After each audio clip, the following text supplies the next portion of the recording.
Ang programa ng Special Opinion Balita at iba pa ay tumatalakay sa mga isyu pang kasalukuyan at napapanahon.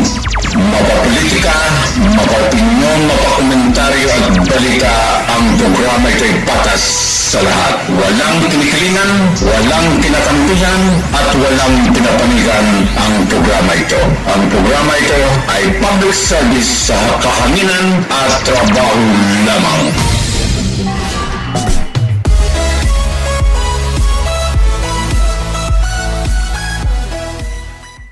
Monster voice.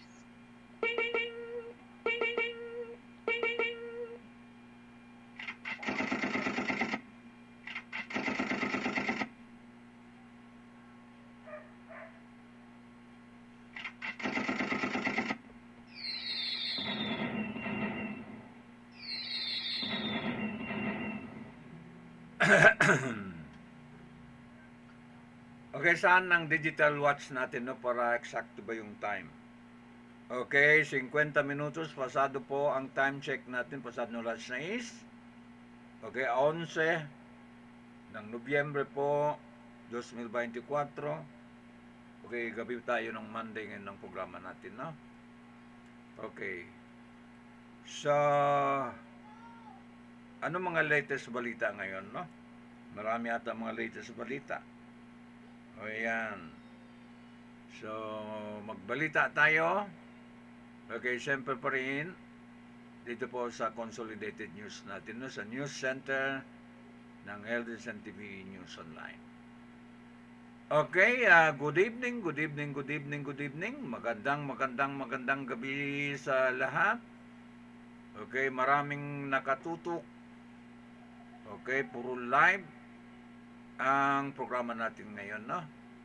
Ayan, marami. Okay, nakikinig sa atin mga suki, mga kababayan, no? Okay, batiin ko ng lahat. Shout out na lang sa inyo lahat ang magmamahal sa programa, no? Okay, kumusta kayo? Ayan po mga suki. Okay, siyempre dito pa rin sa mahigit isang dekada programa ng Halo-Halo Special Opinion Balita at iba pa. Kasama po serbisyo publiko, tinig ng mamamayan, and then ugnayan sa mamamayan, and then pag concern na natin sa mamamayan, no? Ayan, hindi mamatay-matay ang issue po ng itong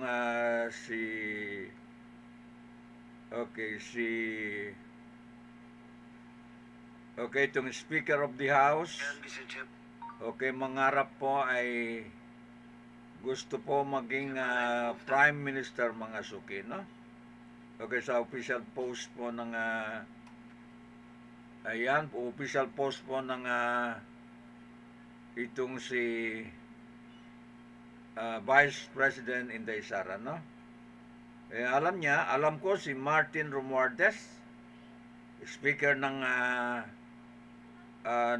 Kamara, he really wants to run for president and he cannot make it to a popular vote. He will just do the charter change and run as Prime Minister, mga suki, no? So, tuloy-tuloy pa lang plano po ng Chacha. Okay, mga minamahal ko tagapakinig, no? Okay, gusto maging Prime Minister. Okay, itong Speaker of the House, kung ganon. Ayan po mga, basahin po natin. Okay, basta ambition ng tao, talagang lahat po gagawin, no? Okay, may akap na siya, may ayuda pa, at saka ano ba yung isa? Akap, apat, no? AIX. Okay, yung sa heart. Okay, mic ba yan? Mics. Okay, mics. Okay, ayuda, akap. Okay, itong AIX. Okay, at saka mics, mga suki. Sa medical ng mics, no? Ayan. Kaya ginagawa lahat, talagang pangarap po maging presidente, no? Malabo, mga suki. Sa tingin ko lang, nahirapan po si Speaker Martin Romualdez, no? Lalo na sa ngayon. Okay, pinipilit ni Romualdez ang sarili. Okay, kahit ayaw ng tao, okay sa kanya. Okay, very negative mga suki, no? Martin will not win through any way. Okay, even if if he burned the Philippines to the ground to rule over its assets, or over its assets, he will not be given a chance to lead. Okay, he fall will be spectacular. I have spoken, okay, as this generation oracle, and shall it be done. Nahirapan ako magbasa ng po mga suki, no?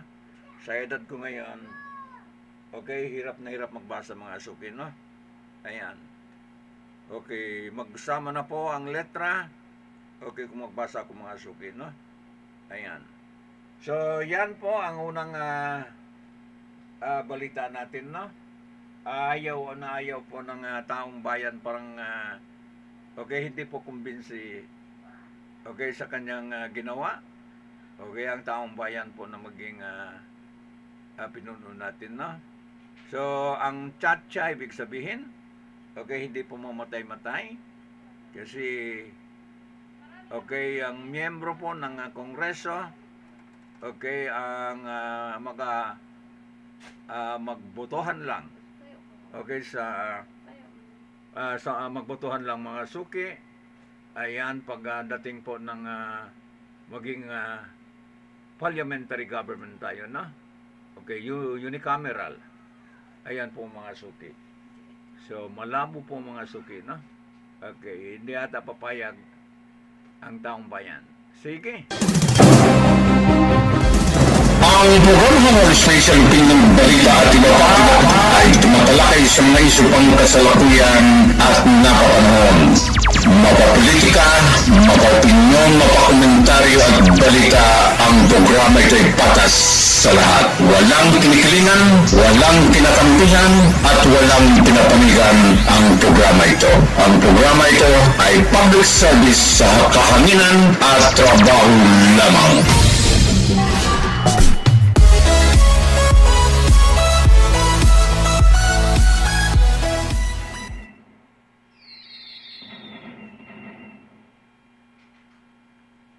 Ayan. So, ito po kay Martin Romualdez, no? Ayan.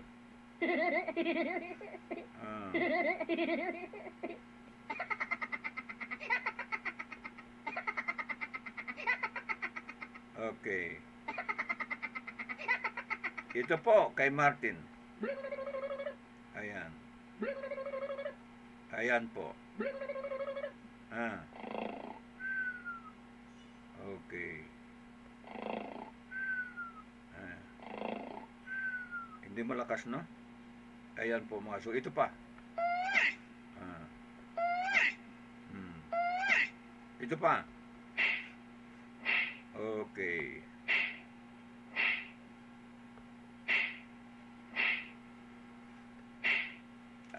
Okay. Sa ginawa niya sa Quadcom ay hirap na hirap mga suki, no? Okay. Maraming nasaktan po ang tao po sa ginawa niya sa Quadcom, no? Okay. Talagang rejected sila po mga suki, mga kababayan, no? Okay, latest sa Amerika, sa Team Trump, okay, pag kanilang assume ng office, ayan, meron na Trump announce pala. Okay, maraming na S, no? Announces. Trump announce, immigration official, okay, Mr. Honorable Tom Homan. I-search natin ang profile po ni Tom Homan, no? Isang puti, okay, as border Caesar mga suki, no? Okay, border Caesar. Yan po ilalagay niya sa pag-control po ng immigrant, yung mga TNT. Okay, papasok po sa Amerika mga suki, no? Remember this name?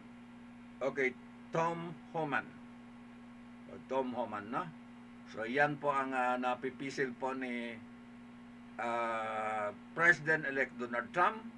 Maghawak po ng immigration mga suki, no? Okay, mabigat ito. Ayan. Tom Homan, no?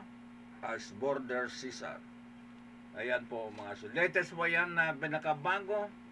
Okay, latest po sa American politics mga suki, no?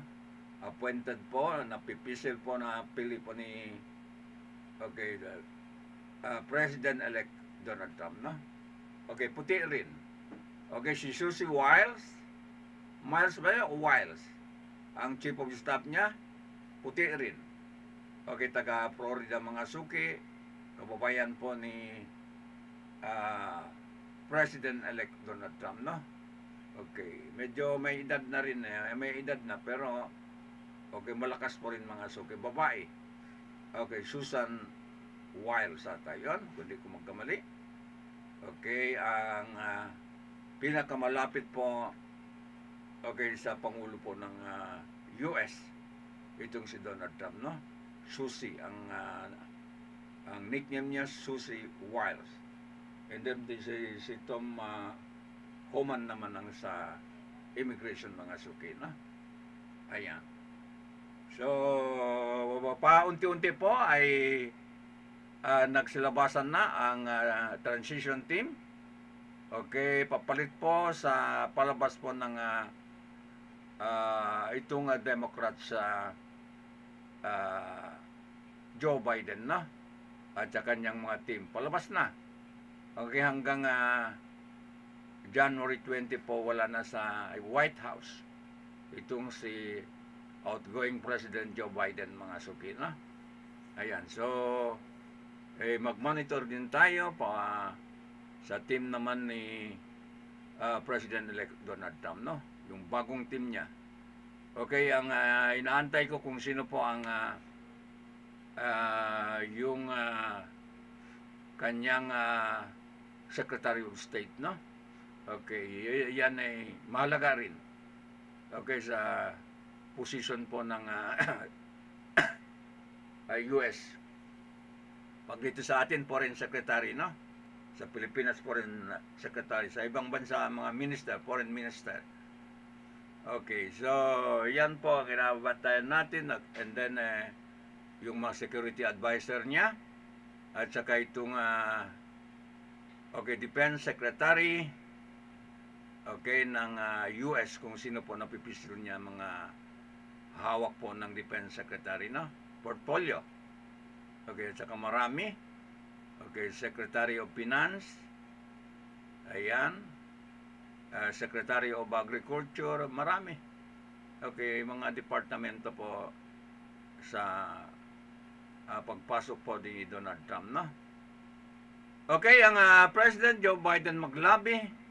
Okay, kay President Donald Trump. Okay, na huwag daw pabayaan po ang Ukraine, no? Okay, hindi daw pwede pabayaan. Okay, Biden does not allow to let President Volodymyr Zelensky of Ukraine, no? Kasi under war. So maglabi po na pag-assume ng Presidente Donald Trump sa January 10, 20, hindi daw pwede pabayaan niya ang Ukraine mga suki. Lalo na po Presidente ng Ukraine, no? Kasi okay, gera po pati Mother Russia, no? Okay. Yan po ang iniling po ng outgoing President. Okay, itong si Joe Biden, no? Okay, kasi si Joe Biden, okay, he is returned to Delaware, and Dr. Jill Biden, ang asawa niya, and then sabi niya, okay, he returned to Delaware and planting sweet potato mga suki, no? Oh, kasarap ng buhay po ng 4 na taon. Okay, presidente po ng US, no? Okay, sabi naman na ng kampo ni yung mga team ni Donald Trump, okay, kakasuhan pa rin nila itong si Hunter, no? Hunter Biden, okay, pag dating nila mag-assume ng office, no? Kaso pa rin daw. Okay. Ano ba sa mayaman mga kaso po mga kababayan, no? Ayan. Sige. Ayan po mga suki. Ay antabayanin rin natin mga update okay sa US politics, no? Ayan. Sige. Ang programa ng Special Opinion Balita at iba pa ay tumatalakay sa mga isyu pang kasalukuyan at napapanahon. Mapapolitika, mapaopinyon, mapakomentaryo at balita, ang programa ito ay patas sa lahat. Walang kinikilingan, walang kinakampihan, at walang pinapanigan ang programa ito. Ang programa ito ay public service sa kahanginan at trabaho lamang.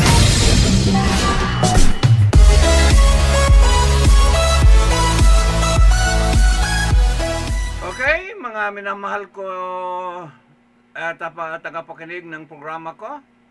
Okay, magbalita ako ng hangin muna. Kahit mahabang balita ko sa news, basta mauna po ang balitang hangin, no? Okay, sandali lang. Tingnan natin kung po ang balitang hangin.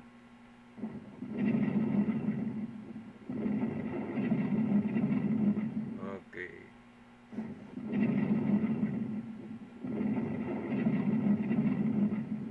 Hindi malakas gaano, no?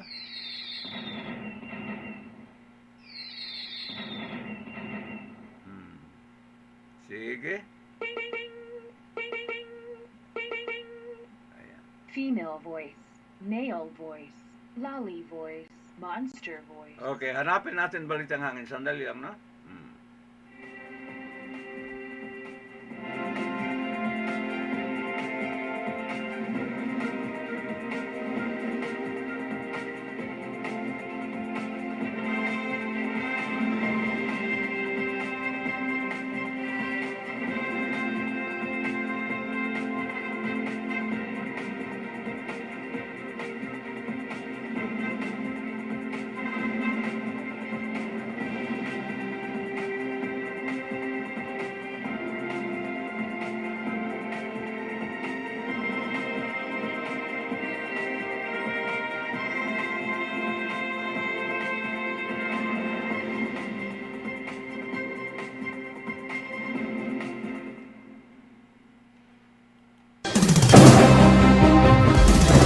Ang programa ng Special Opinion Balita at iba pa ay tumatalakay sa mga isyu pang kasalukuyan at napapanahon.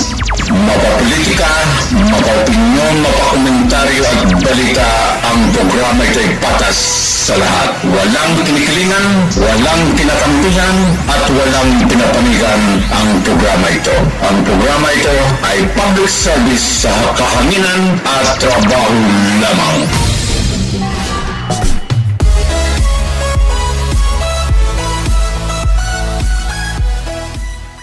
Sige, antayin natin balitang hangin, no?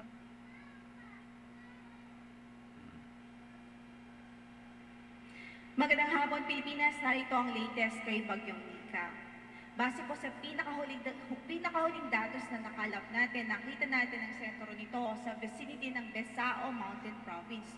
So, nasa Cordillera Administrative Region yung sentro po niya. At yung kabuuan ng bagyo, as you can see po, ay halos nananalasa sa buong Northern at Central Luzon. Kasalukuyan pa rin po siyang nananalasa. At ang kanyang maximum sustained winds malakas pa rin. Umaabot pa rin sa 120 kilometers per hour near the center at gustiness na 200 kilometers per hour. Okay, kailangan maginom ako ng kape, no? Kunin ko ng kape ko. Per hour. So sa latest na track na ipinalabas po Mas natin, ganado ako mag-news pag nakakape. inaasahan natin na today nga po, babaybayin talaga niya or magta-traverse siya dito sa landmass ng Northern at Central Luzon. And then, eventually po ay lalabas din po ito sa coastal waters ng Ilocos Sur. This evening din po yan o ngayong gabi. So it will continue to move west-northwestward over West Philippine Sea and eventually po ay mag-exit ng ating area of responsibility by tomorrow. So bukas pa po ang labas nitong sinika sa ating FAR. Kaugnay dyan, signal number 4 pa rin tayo ngayon sa Kalinga, Mountain Province, northern portion ng Ifugao, central and southern portion ng Abra, sa northern and central portions ng Ilocos Sur. So dito po concentrated yung signal number 4 natin, habang signal number 3 naman po sa mga lugar na ito, sa northern portion ng Quirino, northeastern portion ng Nueva Vizcaya, central portion of Isabela, southwestern portion of Cagayan, rest of Abra, southern portion of Apayao, rest of Ifugao, northern portion of Benguet, southern portion ng Ilocos Norte at natitirang bahagi pa ng Ilocos Sur. Yan po yung mga lugar kung saan meron tayong orange shade. So dito din concentrated yung signal number 3 natin. Ibig sabihin malakas pa rin na hangin ang nararanasan at pwedeng maranasan pa ng ating mga kababayan sa mga susunod na oras. Habang signal number 2 ngayon, sa northwestern and eastern portions ng Cagayan, rest of Nueva Vizcaya, rest of Isabela, rest of Quirino, rest of Apayao, natitirang bahagi pa ng Benguet, sa natitirang bahagi pa ng Ilocos Norte, La Union, northeastern portion ng Pangasinan, northern and central portion of Aurora, maging sa northern portion of Nueva Ecija. Signal number 2 naman po yan. Habang nakatas pa rin ang signal number 1, ibig sabihin, posible pa rin ang mga pamisa-misang pagbugso ng hangin dulot nga po ni Bagyong Nika dito po sa Babuyan Islands, rest of mainland Cagayan, which is this one, and rest of Pangasinan, rest of Aurora, rest of Nueva Ecija, Bulacan, Pampanga, Tarlac, northern and central portions ng Zambales, northeastern portion ng Quezon, kasama na po dyan ang Polillo Islands. So kung makikita po natin, northern Luzon, basically northern Luzon and central Luzon pa rin, nakatas pa rin ang ating tropical cyclone wind signal. So ito po ay, ang focus po nito, kung signal na ito ay sa wind impact o sa lakas ng hangin na pwedeng maranasan po ng ating mga kababayan doon dahil kay Bagyong Nika. Samantala, narito naman yung mga lugar na bagamat walang nakataas na signal, posible pa rin makaranas ng mga pamisa-misang pagbugso ng hangin na dulot pa rin ng trough nitong si Typhoon Nika, which is today posible sa Batanes, Bataan, Cavite, Batangas, Lubang Island, Marinduque, Romblon, Masbate, Camarines Norte, Camarines Sur, maging sa Catanduanes. Habang bukas, pwede pa rin itong maranasan yung mga pabugso-bugso ng hangin sa Ilocos Sur, La Union, Pangasinan, Batanes, Cagayan kasama ng Babuyan Islands at maging sa Isabela. Ito, importante din po ito ang ating rainfall forecast. So, dahil nga po sa pag-traverse o pag-cross nitong si Typhoon Nika, posible pa rin ang intense torrential o yung matindi hanggang sa halos walang humpay na pagbuhos ng ulan dito po sa Apayao, Cagayan, Abra, Kalinga, Mountain Province, Ifugao, Benguet, Nueva Vizcaya, Quirino, maging sa Aurora. So, ibig sabihin, expected po dyan yung flooding sa pagbaha, maging yung mga pagguho ng lupa o landslides ay posible rin po dahil nga sa matindi at hanggang sa walang humpay na pagbuhos ng ulan. Then, meron din po tayong heavy to intense rainfall na expected or forecast dito po sa areas na ito, sa Ilocos Norte, Ilocos Sur, La Union, maging sa Isabela. So, ibig sabihin, likely rin yung mga pagbuha dito dahil malakas hanggang sa matinding mga pagbuhos ng ulan ang pwedeng maranasan ng ating mga kababayan. And then, moderate to heavy naman sa Pangasinan, Tarlac, maging sa Nueva Ecija. Ibig sabihin, katamtaman hanggang sa malakas na mga pagbuhos ng ulan ang mararanasan po dito sa areas na ito. So, sa gale warning natin, nakataas pa rin ang ating gale warning sa eastern coast of Cagayan, Isabela, Aurora, Ilocos Norte, Ilocos Sur, La Union. So, hindi at mahigpit pong pinagbabawal ang paglalayag po dito sa mga areas na ito dahil nga napakadelikado po. Dahil pa rin yan sa bagyong Sinika. At maliban po dito sa bagyo na currently ay nakakaranas o nanalasa sa atin, meron pa rin po tayong minomonitor outside the Philippine Area of Responsibility at huling nakita po yan sa layong 780 kilometers east of Kiwan, Eastern Samar. Tropical depression pa lang po ang kanyang kategory sa ngayon. 55 kilometers per hour near the center ang kanyang maximum sustained winds at yung gastos niya ay umaabot sa 70 kilometers per hour. Pero in-expect natin sa projection po natin, posible pa po itong lumakas sa mga susunod na araw bago po ito tuluyang lumapit sa ating area, lumapit sa landmass po natin. In-expect po natin bukas ay papasok po ito sa ating PAR o sa ating area of responsibility. So ang ating advice ay mag-monitor po tayo sa mga updates na ipapalabas po ng Pag-asa. So ang kanyang movement as of today, west-northwestward at 20 kilometers per hour. Okay, ito pong si Tropical Depression, kapag pumasok po ito ng ating area of responsibility, papangalanan po natin siya si Bagyong Ophel. So yan muna pong latest. Ang next po nating update ay sa lagay po ng ating mga dams. Wala na. Wala na, no?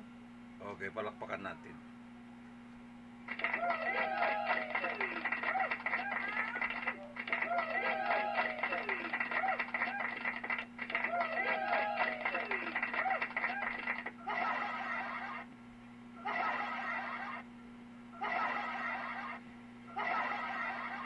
Balito po yung mapa ng ating mga sa tipo solusyon, business natin po yung ating mga dams na minomonitor, like po yung Magat and Agno Bicol, Agno, Meron pa pala. ang Buklaw, Binga, and San Roque, which is yun po Rescon? yung medyo tinatamaan ng bagyong si Nika. Sige. And bali na naman po yung mga location nila kung nasan, which is kung nasan po yung mga dams natin. So, ito po yung dam update natin at Okay, singit ko lang, no? Isingit ko lang, may balita po nadala sa Heart Center ba ito?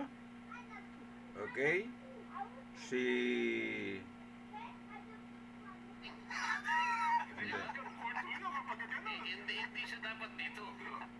Okay, mali at ang napulot ko. Ayan. Isingit ko lang balita ito, no?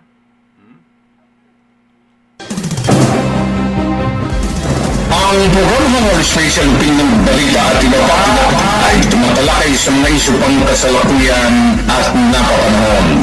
Mapapolitika, mapapinyon, mapakomentaryo at balita, ang programa ito ay patas sa lahat. Walang kinikilingan, walang kinakampihan, at walang pinapanigan ang programa ito. Ang programa ito ay public service sa kahanginan at trabaho lamang.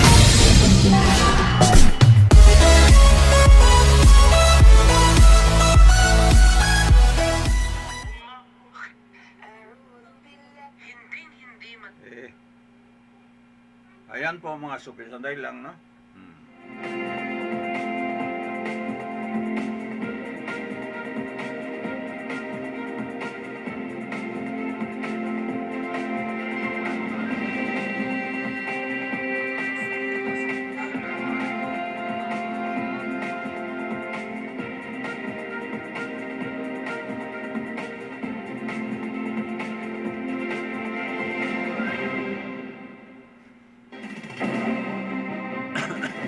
Ang programa ng Special Opinion Balita at iba pa ay tumatalakay sa mga isyu pang kasalukuyan at napapanahon. Mapapolitika, mapapinyon, mapakomentaryo at balita, ang programa ito ay patas sa lahat. Walang kinikilingan, walang kinakampihan, at walang pinapanigan ang programa ito. Ang programa ito ay public service sa kahanginan at trabaho lamang.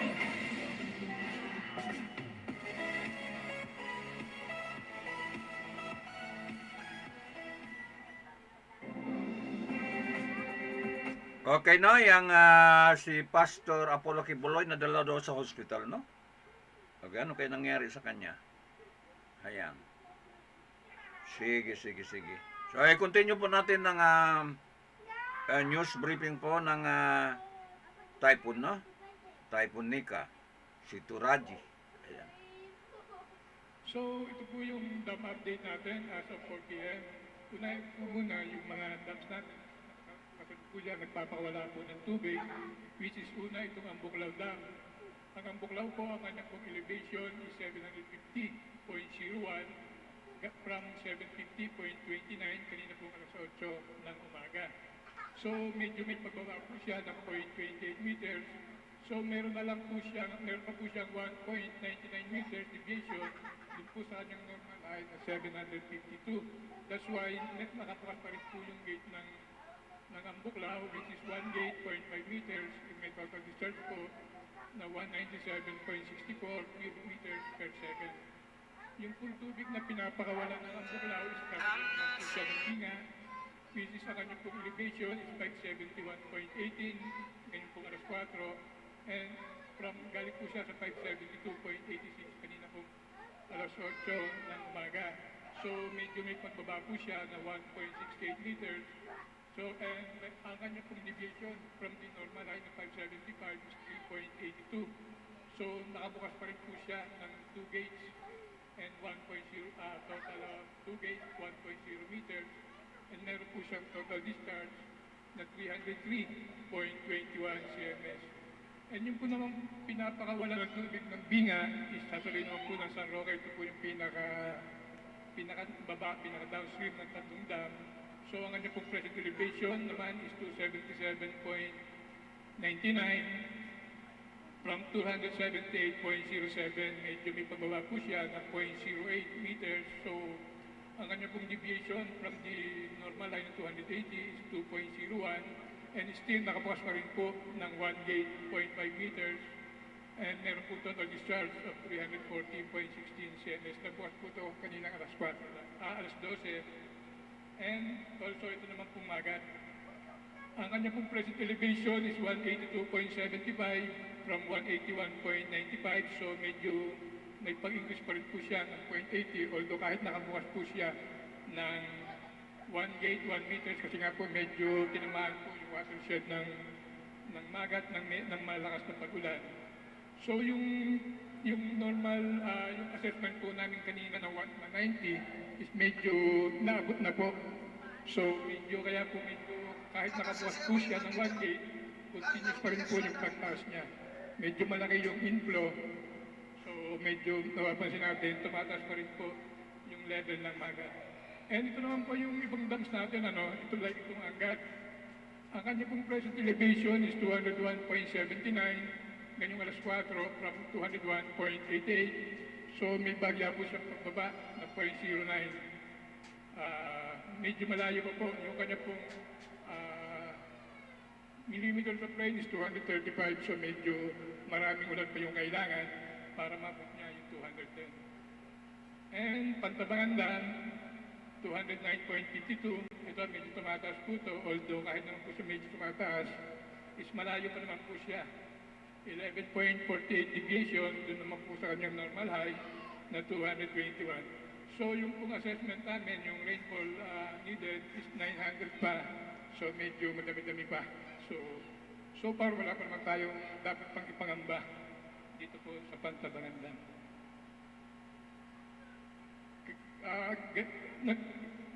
Gaya nga po na nakabukas po yung ating Ambuklaw Binga San Roque, so naglabas din po kami ng hydrological situation dito po sa Agno River. Ito po yung number 1, 24 hours validity. So ang nag-issuance po is bukas pa po ng umaga, 9 a.m. Bali ito po Ambuklaw Binga and San Roque. So ito naman po yung mga areas likely to be affected ng mga dams na nagpapakawala. Kaya dito sa Ambuklaw, yung pong dadaanan ng tubig ng Ambuklaw, ay ito pong barangay Bukod. Barangay Ambuklaw sa may Bukod, Benguet. Amin po lagi inaagisuhan na medyo mag-iingat po sila and pumunta po sila dun sa matataas na lugar and wag muna pong pupunta sa mga ilog. Gaya nga ng sabi ko kanina, Ambuklaw papuntang Binga, ito naman po yung tubig na barangay na nasa downstream ng Binga, ito pong barangay Tinugdan and Dalipirit sa may bandang Itugon, Benguet. And also itong San Roque, ito naman po yung nasa may bandang Pangasinan. Ito naman po yung mga areas or lugar na apektado ng pagpapawala ng tubig ng San Roque, lalo na't medyo nagtataas po sila ng gate opening kasi nga po medyo malakas yung inflow ng tubig ng galing Binga. So ito po mga nasa barangay ng San Manuel, ito po yung nasa may bandang Pangasinan. San Manuel, San Nicolas, Asingan, Tayog, Santa Maria, Villasis, Rosales, Santo Tomas, Alcala, Bayambang, and Bautista. Kagaya po na lagi natin sinasabi is medyo mag-iingat po tayo and medyo lumayo muna pa tayo doon sa inyong mga kailugan and pumunta po tayo doon sa mga safe na lugar. And also itong sa Magat River, nag-issue rin kami ng situation na ang balita niya is 24 hours, so bukas na po ulit yung sunod naming issuance. Ito naman po yung mga barangay na apektado ng pagpapakala ng tubig ni Magat. Ito pong Alfonso Lista na may bandang Ifugao, and Ramon, San Mateo, Aurora, Cabatuan, Luna, Reina Mercedes, Burgos, Naguilian, and Gamon. And also, nagbigay na rin po ang aming isang river basin, itong Pampanga River Basin ng flood warning or flood advisory number 1. So, 24 hours din po yung validity. So, ang nagsisiwas po is bukas na rin po ng umaga.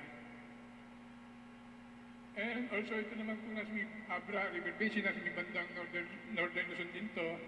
So, sakop po ito ng CAR. So, meron po kaming river basin doon. So, nagbigay na rin po yung mga concern kasamahan namin doon ng advisory number 1 dito sa Abra River Basin. And yung pong present average basic rainfall nila, 24 hours is light to moderate. So yung present is heavy to intense na pag-ulan na po yung na-observe. So ito na po yung water courses likely to be affected. Ito po yung Tinig River, Abra River, Lagbin River, other tributaries draining to Tinig River, Sot River, Biti River, Tablang River, Ligas River, Buli River, Balakad River, Patagi River, Dagsiang River, Laod River, Kataklang River, and Ubog River.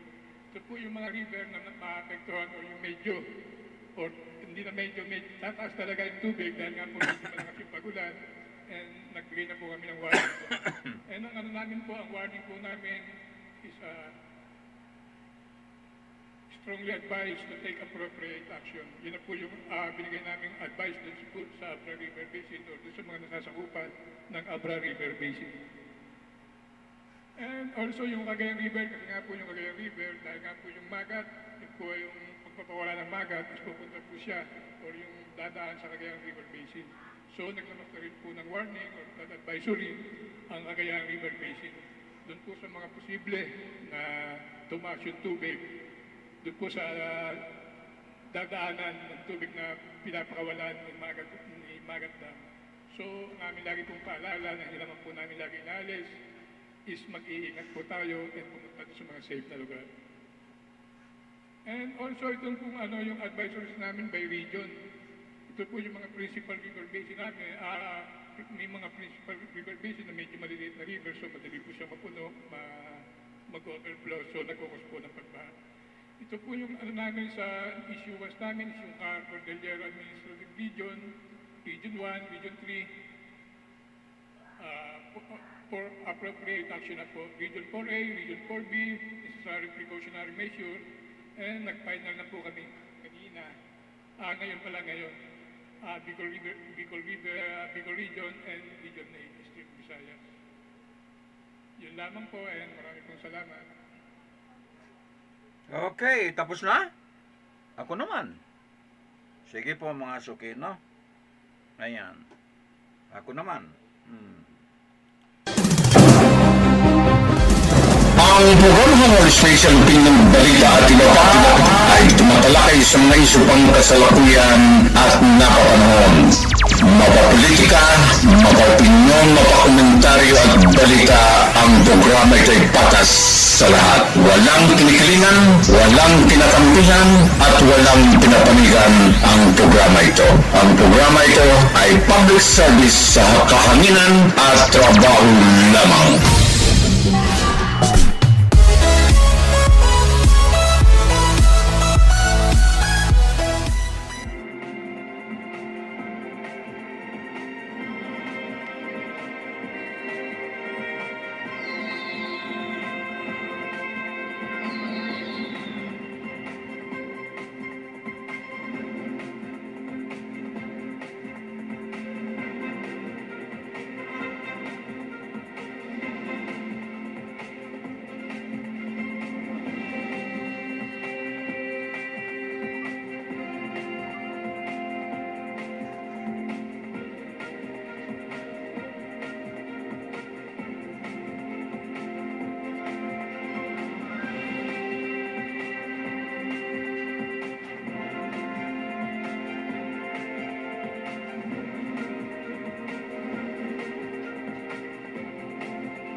Okay, Trump's win lesson for the media, no?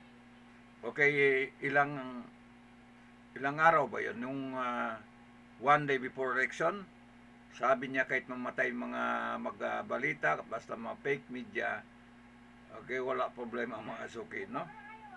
Yun pala, psychology lang yun, ay tinatawag na war psychology lang sa mga media, no? Okay. Pakinggan na natin yung sinabi niya, no? Trump win, lesson for the media, no? Okay, can you imagine ang pondo po ng Kamala Harris, Attorney Kamala Harris from kanyang ginugol po sa election ito, billion of US dollar, no? Billion ang nagastos niya sa election ito. And then si Donald Trump, mga kalahati lang po ginastos niya ng palagay natin mga 500 million po ang ginastos ni Donald Trump, no? Bakit pa po natalo si Attorney Kamala Harris, no? Grabe. So, pakinggan natin ito, mahaba-haba ito na, 26 minutos. Trump's wins, lesson for the media. Okay, gusto ko pakinggan ito, no? Sige.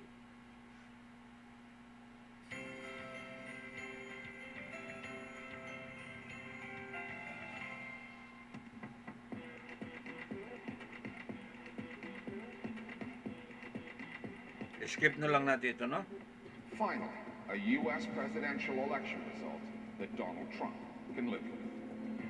The news outlets that accidentally helped him win and what Trump may have in store for him. Israel's game plan for northern Gaza exposed the journalists, Israeli ones, who had something to do with it.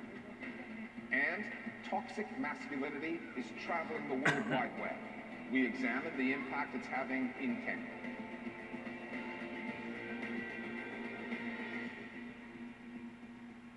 Donald Trump's shock victory in the U.S. election this past week was an indictment, another one, of the Democratic Party establishment, its less than democratic ways, and the news outlets in its corner. For years, both the party and its media cohorts tried to conceal the cognitive decline of their original candidate, Joe Biden, even though it was clear to see. When that failed, rather than trust their voters and hold an open convention, a democratic process, they effectively anointed Biden's unpopular deputy, Kamala Harris, as his successor. In a $1 billion campaign, they went for theater, like celebrity endorsements and fear-mongering about Trump, narratives that were undermined in a constantly changing media space.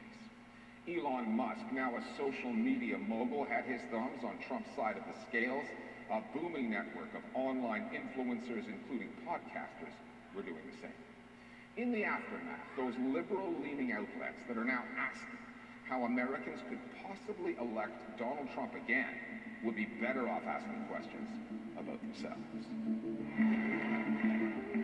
In the wake of a seminal political event, such as Donald Trump's election victory, there is a tendency, a need that news outlets and pundits have to boil the outcome down to a single determining factor.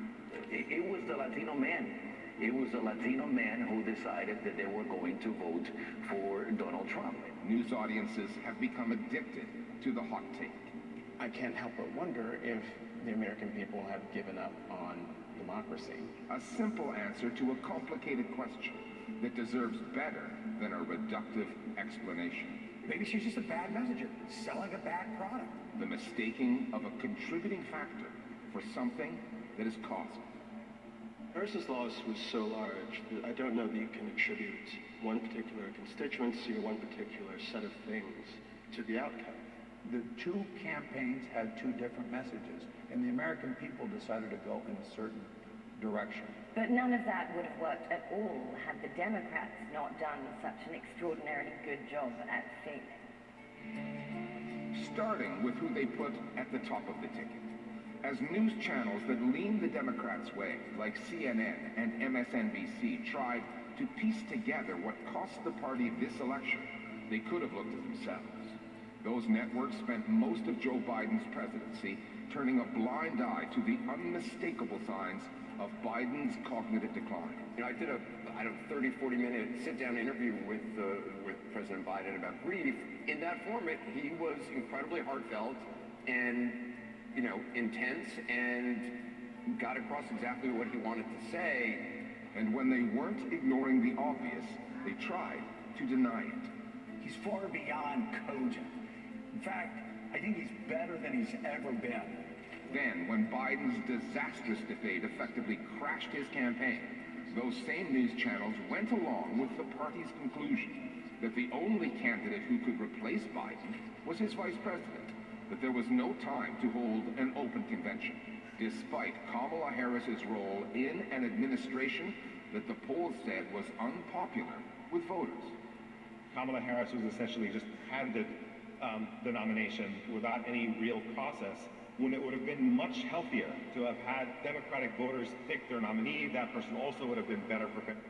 Okay, ito na po ang balita ay Apollo Kibuloy brought to the Philippine Heart Center after chest pain, medical furlough,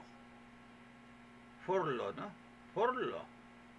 Extended PNP, no? Furlough, no? Okay, Office of the Vice President official who pays the House probe allegedly knows nothing about the spending of secret funds. Bakit may secret fund? Yung intelligence fund, no? Okay, BP Duterte admitted that he is not happy with the suppression to ordinary Office of Vice President staff. Okay, typhoon na nito. Ophel, possible enter far, while typhoon Nika is raging, no? Tumama po sa mga dumagit, no? Visayas. Okay. Sa Negros Oriental ba? Series of hurricanes, not unusual pag-asa, no? So ito po mga bullet news po ang ito po mga suki, no? Okay, galing po sa UNTV News and Rescue. Ayan po mga suki, no? Okay, sandali lang, continue natin itong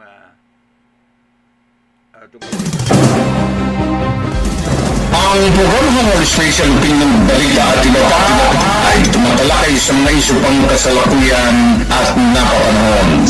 Mapapolitika, mapaopinyon, mapakomentaryo at balita, ang programa ito ay patas sa lahat. Walang kinikilingan, walang kinakampihan, at walang pinapanigan ang programa ito.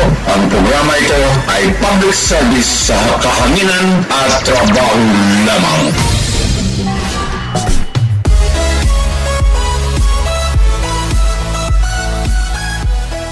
Balita pa dito, Attorney Harris, Kamala Harris is going to bankruptcy.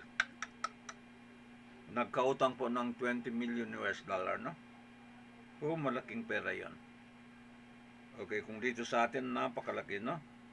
Okay, Attorney Kamala Harris is going to bankruptcy. Ayan po. Masakit po matalo sa politika, no? Billion po ang ginastos nila. Pero natalo pa rin ni President-elect Donald Trump, no? Go ahead.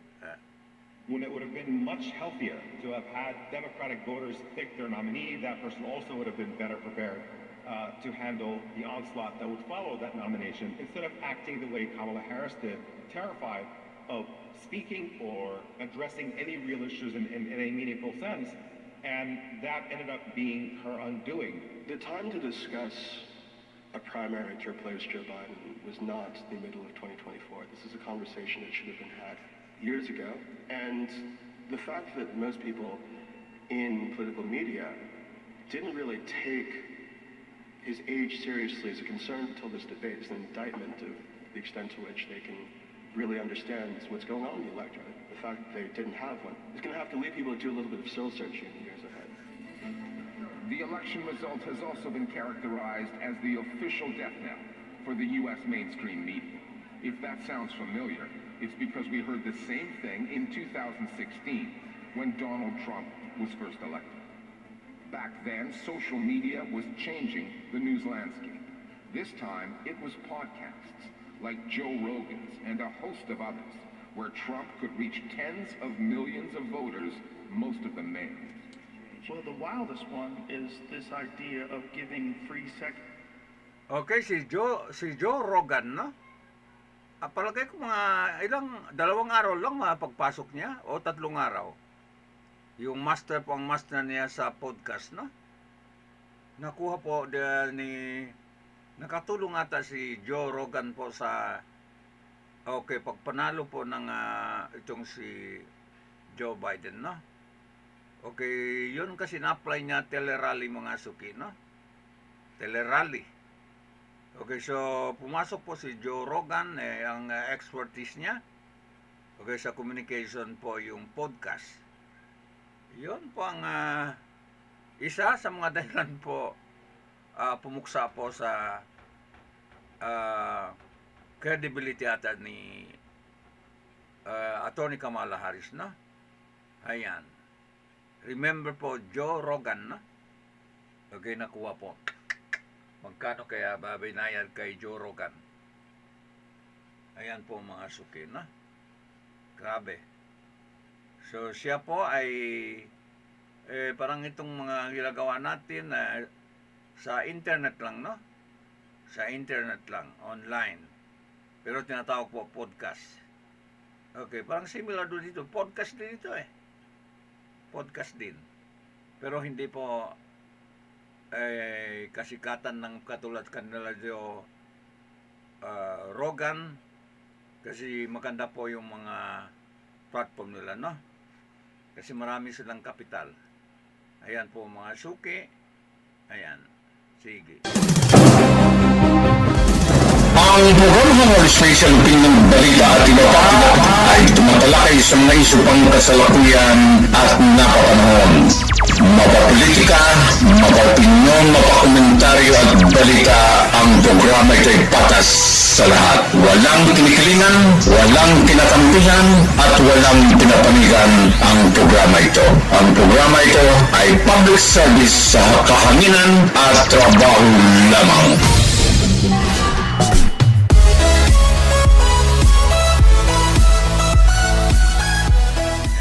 Na ito, 500 lang po masok ang capital, no? Nag-start ng 500 DTI permit. Kaya mabagal po masukin, no? Hindi po katulad nila Joe Rogan. Okay, may capital ba? Capital po sa equipment. Ayan. Ako 500 lang po mag-start sa DTI, no? Okay. Hanggang umabot po ng mahigit isang dekada na. Okay. So, go ahead. Pakinggan natin po. Okay. The lesson for the media and the Democrats after Trump win the listening podcast. Telerally mga suki, no? Ayan. This idea of giving free sex change to illegal immigrants. That's right. In detention. That is the wildest thing. Like, you just walked here from Guatemala, you need to become a girl. That landed Trump huge audiences without having to endure tough questions from seasoned journalists on issues like female reproductive rights, abortion. Trump's targeting of male votes was aided and abetted by Elon Musk, who donated almost $200 million to the Trump campaign and made constant contributions. Can you imagine si Elon Musk, yung may-ari ng Tesla, may-ari ng X, yung dating Twitter, may-ari ng Starlink, SpaceX, 200 million po ang US dollar ang contribution na kay Donald Trump, no? So isang factor po ay nagpanalo po kay Donald Trump, no? Sige. To the debate through the platform he owns and controls. According to a study by a non-profit group, the Center for Countering Digital Hate, during this election year, false or misleading tweets by Musk have amassed 2 billion views. Elon Musk has effectively turned the platform Twitter, now X, 2 billion. into a massive pro-Trump campaign. He seems to have rigged the entire algorithm to make sure that you're seeing the content that he's personally putting out. And it's frankly deranged, suggesting that a Kamala Harris victory is a victory for fascism and the sheer necessity of having a Trump victory in order to preserve whatever freedom is left in America. Vice President Harris had a lot of celebrities show up with her, but those celebrities are people that are just that. They're not influencers. Elon Musk and X had an enormous impact on the campaign and the election results. No question that they were instrumental in helping the president win the election, and I would say specifically in the blue wall states, where I think he concentrated most of his efforts.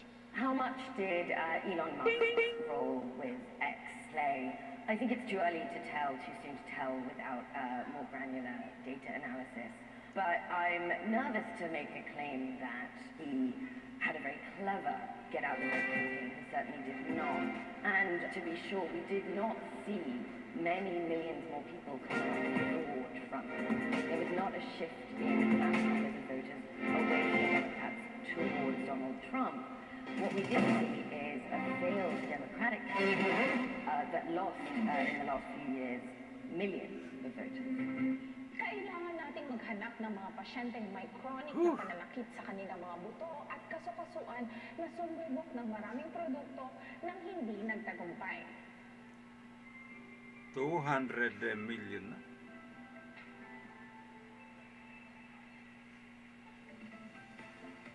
Okay, may patalas-tuwas-tuwasan dahil lang na. Sa unang 10 araw ng paggamit nito ay bumuti ang aking pakiramdam.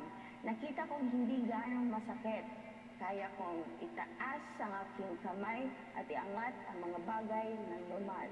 Gulat na gulat ako na after 10 days, nabawasan na yung pamamanhid at pain sa paa, sa mga joints ko at sa kamay at sa paa. After 1 month, almost close to normal na kilos ko. Sa kung araw ko pa na ginagamit ang Vigor ay gumaan na ang pakiramdam ko at nabawasan na ang mga sakit na nararamdaman ko. Ay sus, pagkatapos ng 1 linggo, pag inom ng Vigor milk. Voters who were driven primarily by economic issues. According to economists, the U.S. is not in a recession, but polls indicate that 6 out of 10 voters thought it was. They got there with the help of the Trump campaign. Then there was the block of voters Kamala Harris lost over the Biden administration's backing, funding, and arming of Israel's horrific war on Palestinians in Gaza. Harris had a choice. She could have distanced herself from a genocide, promised to bring Israel under control. She did not, and it cost her. President Biden and Kamala Harris have pursued an absolutely atrocious policy on Palestine and Israel, in particular with Gaza, some of the most horrific atrocities that you can't hide from the public, even though American mainstream media is to some extent complicit in covering up what is actually unfolding. Everybody can see the images on their phones.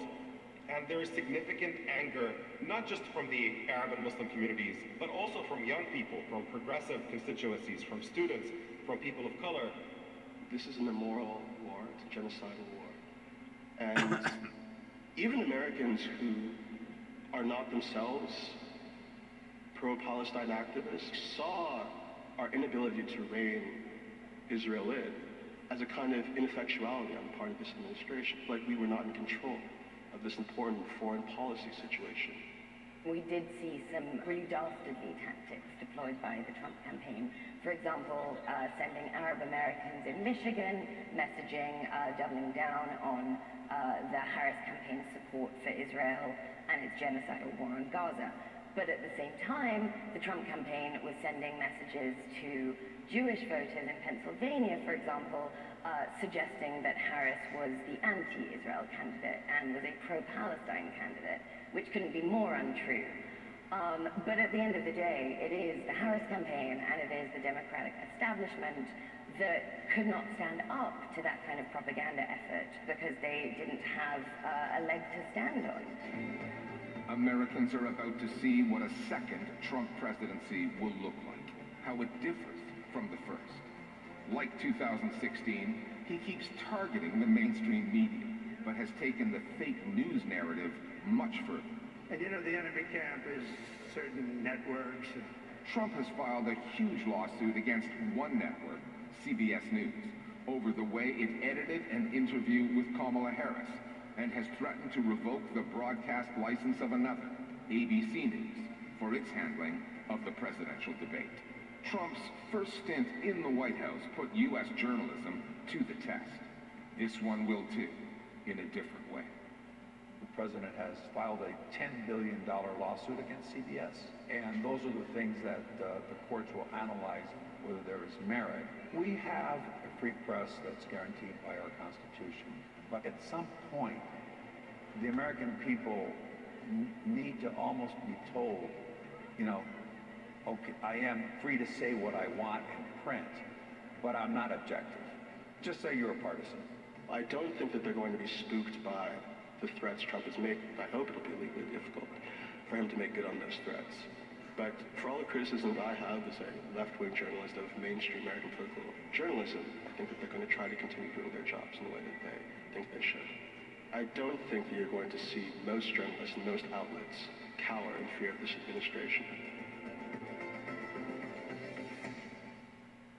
With the eyes of the world focused on the U.S. election, the Israeli military's campaign of ethnic cleansing in northern Gaza is continuing, and journalists reporting from there have revealed details about Israel's intentions. Tarek Nafa is here with more. For a month now, the northern Gaza Strip has been under total siege by the Israeli military, which is using starvation, bombardment, and destruction to force people from their homes. This week, a group of Israeli correspondents accompanied soldiers on the ground to show Israelis what that looks like. ביקשו מהאזרחים כאן להתפנות והחלו בפעולה כאן לטיהור השטח מהמחבלים. כשמסתכלים ימינה ושמאלה רואים שאין פה מבנה אחד שעומד, זה נראה כמו הרס בקנה מידה תנ"כי. Israeli military correspondents mostly echo the talking points of the army, but their reporting has at times revealed a lot about Israel's intent in Gaza. This week we heard officials essentially admitting to ethnic cleansing. Brigadier General Itzik Cohen told Israeli reporters in the entire northern Gaza Strip the goal is complete cleansing. A correspondent with Israel's army radio also posted this map, which shows a plan to further carve up the north of the Strip. In a notable admission, Cohen was quoted as saying there is no intention to allow the residents of the northern Gaza Strip to return to their homes since there are no more civilians left. 2 days later, Israel's military tried to walk back those comments, saying they were made off the record and did not, quote, reflect the IDF's objectives and values. They could have also corrected the claim that there are no civilians left in northern Gaza, which is of course false. According to the UN, hundreds of thousands of civilians remain in the north, including a handful of journalists who've been raising the alarm for weeks. More than 1,000 Palestinians have already been killed in what appears to be the fulfillment of the so-called Generals' Plan, a blueprint proposed by former Israeli generals to forcibly depopulate the area. Under the plan, anyone who remains there would be considered a combatant who could be killed. Many fear that the ethnic cleansing of northern Gaza is laying the groundwork for a land grab and the construction of Jewish settlements. Israeli Prime Minister Benjamin Netanyahu denies that's on the agenda, but far-right members of his government are openly advocating for settling Gaza, and settler groups have gathered in anticipation on Gaza's border. Thanks, Tarek. Our next piece is out of Kenya. However, there are some parallels with the U.S. election story. It's about the rise of the manosphere, populated by loudmouths, shock artists, and unapologetic journalists. The influencers who run the Kenyan manosphere say their work is about empowering men. Across podcasts, YouTube channels, and social media, they have shaped a narrative around modern masculinity, that men are oppressed, emasculated, vulnerable to either manipulative or excessively assertive women. In the West, some of the big names in the manosphere are Andrew Tate, Joe Rogan, and Sean Ryan. In Kenya, men like Eric Amunga and Andrew Kibe have become key voices for entire communities of men to follow. The listening host, Meenakshi Ravi, now on the appeal of the manosphere in Kenya and the dangers it poses to women. Muntik nang madali yung 17,000 ko mga idol. Kasi nagpaplano talaga akong bumili ng grass cutter noon. Tapos pumunta ako sa bayan, nakita ko yung price ng grass cutter, 17,000. Ganito rin yung itsura niya. Mabuti na lang, kulang pa yung pera ko. 15,000 lang yung dala ko ngayon. Tumingin ako dito kay TikTok. 3,000, wala pang 3,000 siya mga idol. Pero yung binayaran ko kasama ng shipping fee, 3,260 lang. Yan mismo. Yan yung dumating sa akin. Hindi ako naniniwala kasi napakalayo ng price. Tingnan nyo naman mga idol yung ginagaras cutter niya. Oh. Kailangan ko dito sa farm. Ayan, ang lalaki ng ginagaras cutter niya. Kayang-kaya. Kailangan ko talaga ng grass cutter dito sa farm kasi matataas na yung damo, yung gala ng mga hayop ko. Ayan o, dula ng pinggala. Napakamura lang pala dito kay TikTok mga idol. 3,200 plus lang yung pinayaran ko kasama ng shipping fee. Kung bibili kayo mga idol ng grass cutter, click nyo lang yung yellow basket dyan sa baba. Diyan ko siya mismo binili para siguradong ito mismo yung mabili nyo katulad niyan. Para siguradong legit. Tama ito sa mga may nyugan, may mga palayan at mga taniman. Okay, mahaba po. Tapos na. Hosts Meenakshi Ravi now on the appeal of the manosphere in Kenya and the dangers it poses to women. Men. Buying gifts to simply please her is a no. Buying gifts to reward her for doing something good is a yes. Flowers are for goats. Chocolates will make her fat. Buy her a long-lasting gift. A book. No simping. Every Saturday morning, countless men across Kenya are glued to their phones. It's a weekly ritual for them. They log in for the tweets from Eric Amunga, known by his alias, Amerix. Truthfully, 80% of modern men are in sad marriages. They are suffering. They are enslaved. In the modern femicentric world, the man is the ultimate loser. Using the hashtag #MasculinitySaturday, Eric Amunga, who uses a picture of American black civil rights leader Martin Luther King on X, posts to more than 2 million followers. The self-styled masculinity coach is consistently one of Kenya's top trending voices every weekend. A nice guy is a slave. He is handcuffed by limitations. A woman will threaten a nice guy that if he doesn't do A, B, C, D, she will leave him, and the nice guy will be scared. He holds spaces on X to just spread, I have to say, misogyny. That's who Eric Amunga is. He aims to provide guidance to men. That's what he says he does.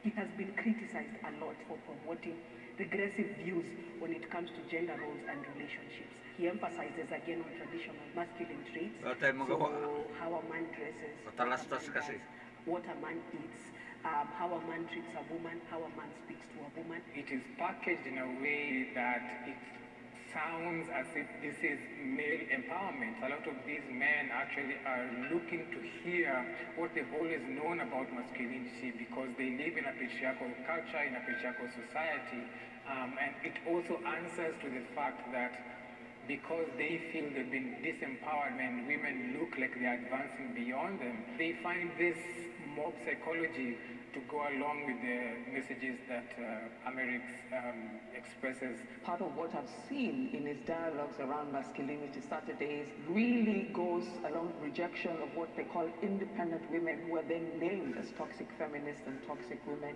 a reassertion of real men being real men, which is again an affirmation of very toxic ideas around not just physical violence, the kind of violence that also pursues very negative ideas about women's roles in society, whether that is their ability to work outside of the home, their ability to exert autonomy over their own bodies, their ability to make specific demands around equal relationships, both intimate and public, in their vis-a-vis men.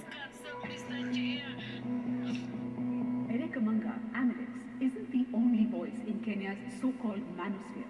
There are numerous online influencers pushing out content for men, advising them on how to deal with professional pressures, health issues, their appearance, and especially with the women in their lives. My wife hates when I watch you, yes, because wife doesn't want you to stop being beauty. That's why every time you watch this show and you go back to her with some energy, she's going to be like, I have to get that energy out of you.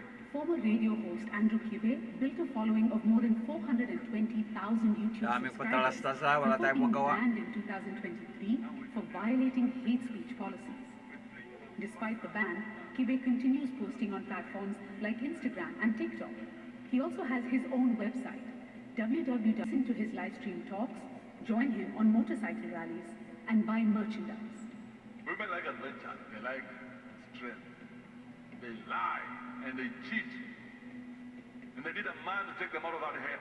The manosphere has really grown over the last couple of years because there are so many problems that young Kenyan men are facing, and they feel like there is barely any safe space to go and talk about these issues that they're having. But the manosphere spaces particularly thrive on Twitter, which is now X, where there are these short-form messagings that many people can participate in real time. In Kenya in particular, one could trace some of the earliest manifestations of the manosphere to 2006, to the evolution of what was called Development for Men organization, an organization that set itself up to champion men's rights under the guise of arguing that it was interested in looking at questions of violence against men.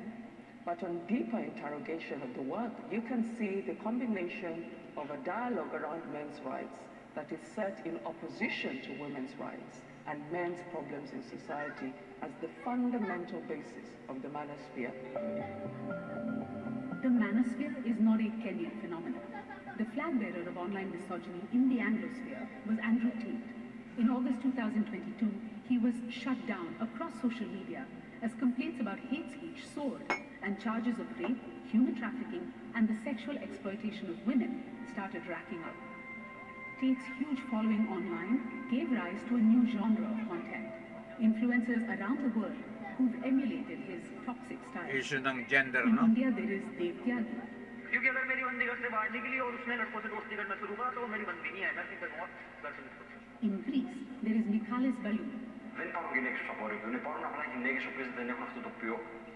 In Kenya, Erika Monga, Amerix, top stylistic. Okay, tama na po mga suki. Ayan. Meron po kong balita, no?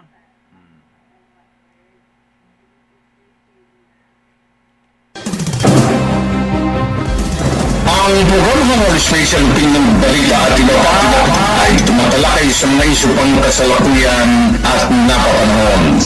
Mapapolitika, mapaopinyon, mapakomentaryo at balita, ang programa ito ay patas sa lahat. Walang kinikilingan, walang kinakampihan, at walang pinapanigan ang programa ito. Ang programa ito ay public service sa kahanginan at trabaho lamang.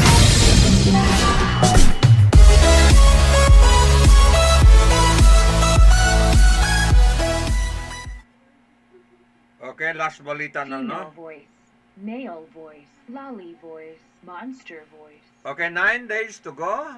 The ultimate celebration of a science and technology and innovation in BARM is almost here, no? Okay, ulitin ko. Okay, 9 days to go. The ultimate celebration of science, technology, and innovation in BARM is almost here. Okay, get ready. Okay, to experience, learn, discover, and engage at the upcoming 2024 Bangsamoro Science, Technology, and Innovation Week at Cotabato, State University, Cotabato City, October 16 to 17, 2024. Ang team nila, with the team, Harnessing Science, Technology, and Information, okay, Unlocking Bangsamoro Potential okay, for sustainable development, it even emphasizes the crucial role of science, technology, and innovation in driving the Bangsamoro region sustainable development. Ano mga project ng ministry ito, no? Anong mga project nila? Okay, abangan at makilahok. Okay, sa aming mga kapana panabik. Okay, na dalawang araw na activities. Okay. So, registered daw is free. Okay, basta hanapin nyo ng link po ng Ministry of Science and Technology, no? Okay, kung gusto nyo ay makisali rito mga suki, no? Okay, sige po. Okay, wala na tayong oras. Sobra-sobra ng oras natin. Anong oras na natin, no? Okay, 5 minutos pasado alas 8. Okay, yan po ang kabuuan ng balita natin, no? Okay, ito na po. Ito muna and then paalam tayo, no? Ang programang Special Opinion Balita at iba pa ay tumatalakay sa mga isyu pang kasalukuyan at napapanahon. Mapapolitika, mapapinyon, mapakomentaryo at balita, ang programa ito ay patas sa lahat. Walang kinikilingan, walang kinakampihan, at walang pinapanigan ang programa ito. Ang programa ito ay public service sa kahanginan at trabaho lamang.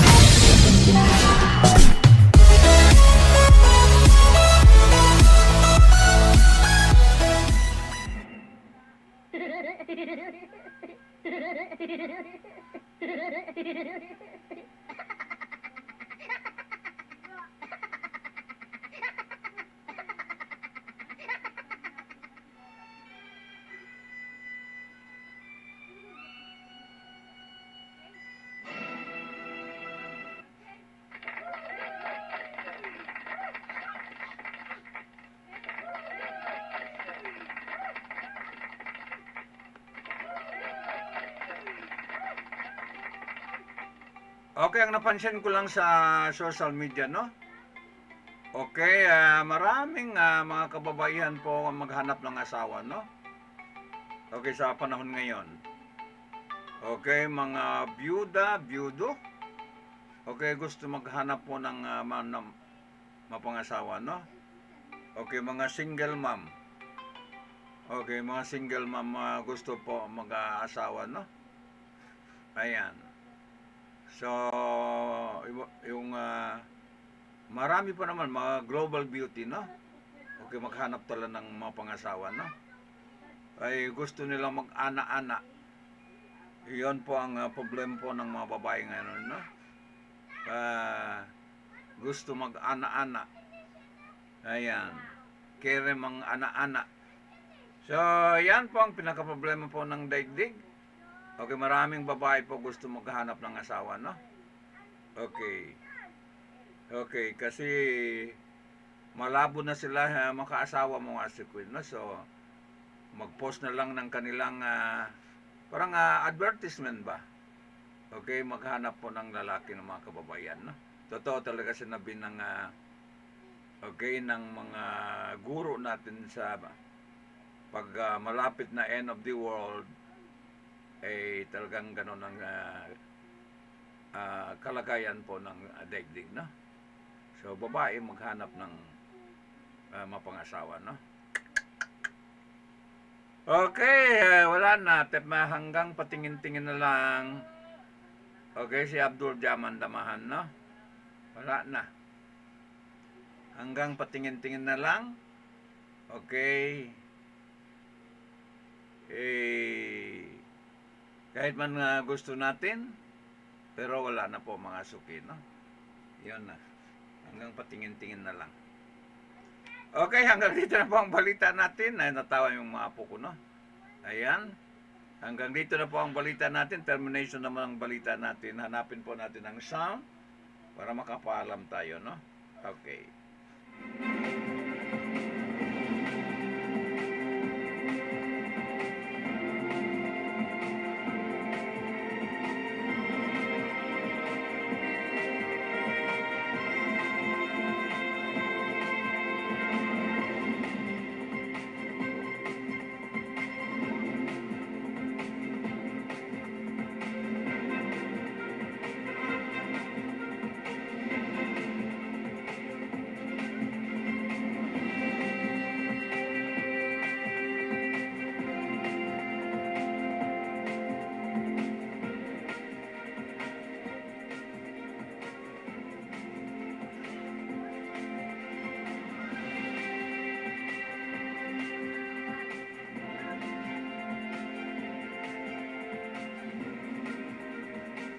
Okay, yung mali ko ng kabataan natin, mga kabataan ba mag-asawa ng mga apat sana, no?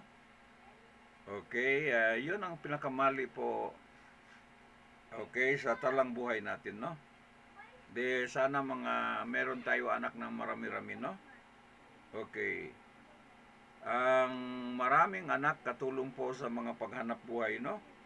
Okay, sa mga negosyo, kung magaling mga anak mo, okay, nakatulong talaga.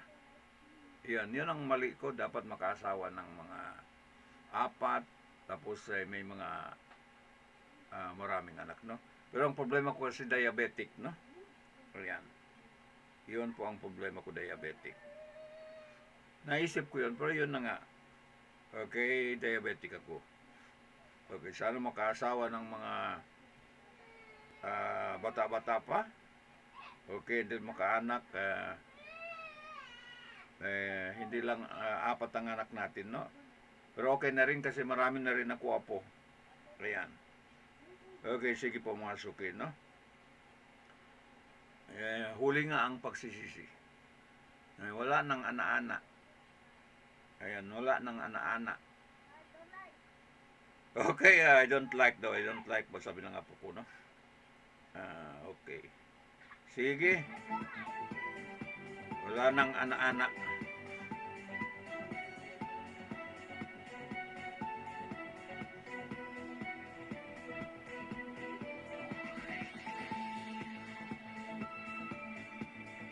Hanggang tingin na lang.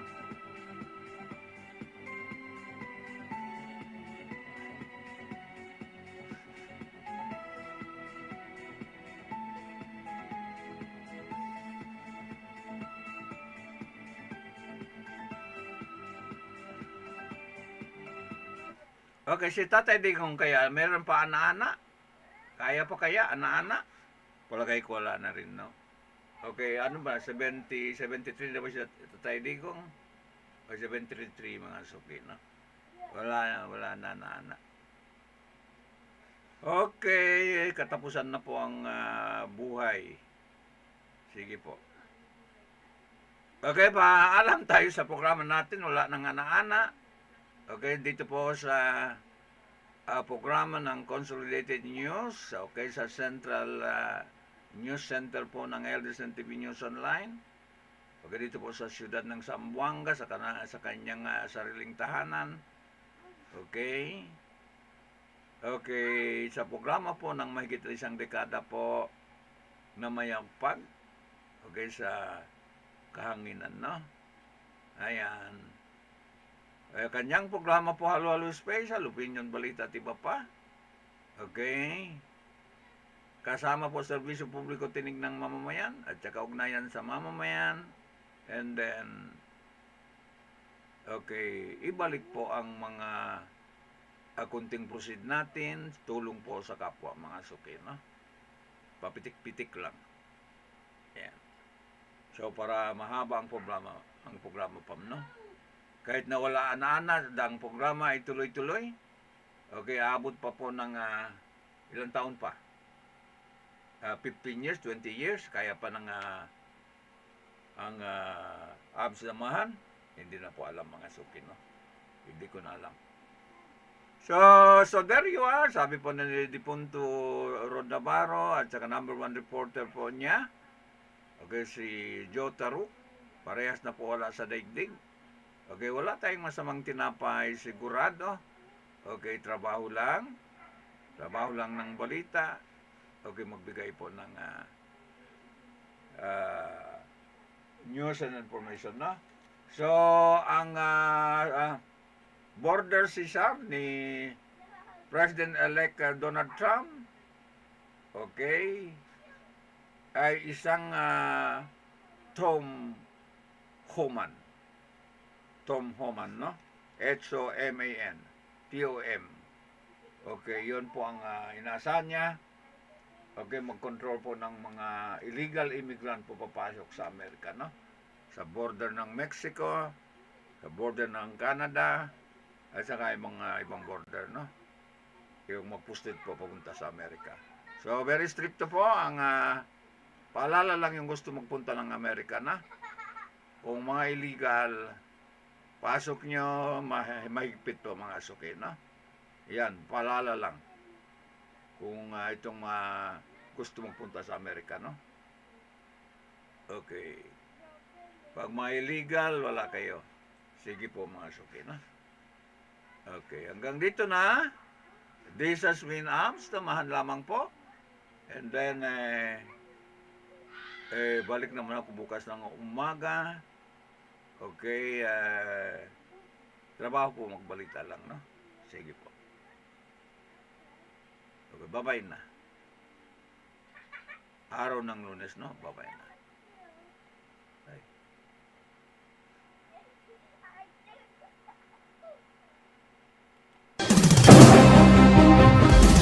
Ang programang All Special Opinion Balita at iba pa ay tumatalakay sa mga isyu pang kasalukuyan at napapanahon. Mapapolitika, mapaopinyon, mapakomentaryo at balita, ang programa ito ay patas sa lahat. Walang kinikilingan, walang kinakampihan, at walang pinapanigan ang programa ito. Ang programa ito ay public service sa kahanginan at trabaho lamang.